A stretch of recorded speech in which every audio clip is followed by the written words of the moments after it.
মাল্টিটেক্সটের ভিতরে বুলেট এবং number list, এই লিস্টগুলো আপনি খুব সহজেই এটার ভিতরে আপনি কন্ট্রোল করতে পারবেন। এটা এখানে দেখেন যে এখানে একটা নাম্বার লিস্ট এখানে তৈরি করা আছে। এখানে একটা লিস্ট 1 2 3 এবং এটার আন্ডারে সাব ক্যাটাগরি আরও কিছু লিস্ট আছে। এখানে এটা যেহেতু একটা মাল্টিটেক্সট থেকে করা হয়েছে, সেহেতু আমি এটাতে ডবল ক্লিক করলে এটা এনেবল হবে।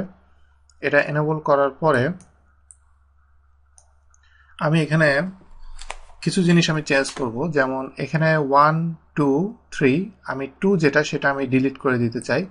যেহেতু আমি 2টা আমি এখান থেকে সিলেক্ট করতে পারছি না, কারণ এটা হলো যেহেতু একটা নাম্বার লিস্ট এখান থেকে অ্যাক্সেস করা যায় না। তো সেটার জন্য আমি জাস্ট টি এর আগে আমি এখানে কার্সারটা নিয়ে আমি যদি ব্যাক দিই তাহলে এটা চলে যাবে, এবং আমি এটাও ডিলিট করে দিলাম। ডিলিট করে দেওয়ার পরে এখানে দেখেন যে এ বি সি ঠিক আছে, কিন্তু এরপরে বি সি ডি এখানে অ্যাকচুয়ালি এই নাম্বারটা অ্যাকচুয়ালি এখানে ঠিক নাই। তো এটা যদি আমি ঠিক করতে চাই, সেই ক্ষেত্রে আমাকে যেটা করতে হবে, আমাকে এই যে এই তিনটা সিলেক্ট করতে হবে, করে রাইট বাটন ক্লিক করলে এখানে বুলেটস অ্যান্ড লিস্টস এটার আন্ডারে কন্টিনিউ এটাতে দিলে দেখেন যে A B C D E F সব সিরিয়াল বাই সিরিয়াল চলে আসে। তো এভাবে আপনি নাম্বার লিস্ট আপনি কন্ট্রোল করতে পারবেন। এরপরে আরেকটা অপশন আমি আপনাদেরকে দেখাই, যে আমি যেমন এই 2 এর পরে T3 টেক্সট 3 যেটা এটা আছে, এটাখানে আমি যদি জাস্ট এন্টার দিই তাহলে সে অটোমেটিক্যালি ডিটেক্ট করছে এরপরে হবে 3, কিন্তু এভাবে আমি দিব না। আমি যেটা করব, শিফট এন্টার দিলে এখানে সে নতুন লিস্ট তৈরি করবে না।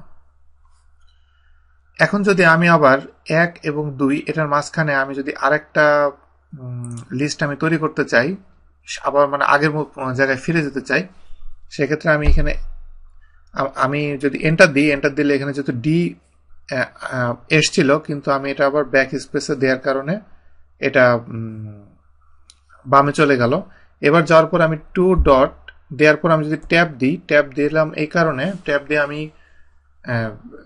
অটোক্যাডকে আমি বুঝালাম যে এটা actually part of the number list. এটা দেওয়ার পরে আমি T2টা আমি অ্যাড করলাম, করার পরে এটা সিলেক্ট করে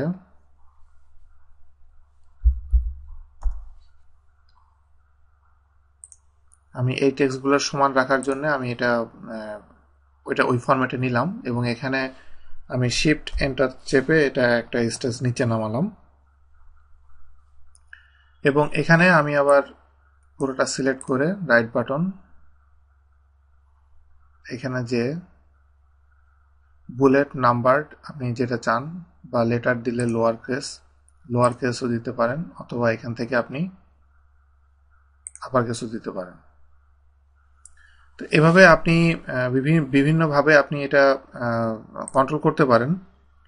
আর এখানে আমি যদি এখন রিস্টার্টে ক্লিক করি, দেখেন এখানে কি হয়, রিস্টার্টে দিলে এখানে যেটা হলো এবিসির পর এটা কিন্তু কন্টিনিউ আমি যেটা আগে দিয়ে রেখেছিলাম সেটা ছিল, কিন্তু আমি যখন রিস্টার্ট দিলাম তখন এবিসির পরে এটা যেহেতু নতুন লিস্টের কারণে এটা নতুন করে আবার শুরু হলো।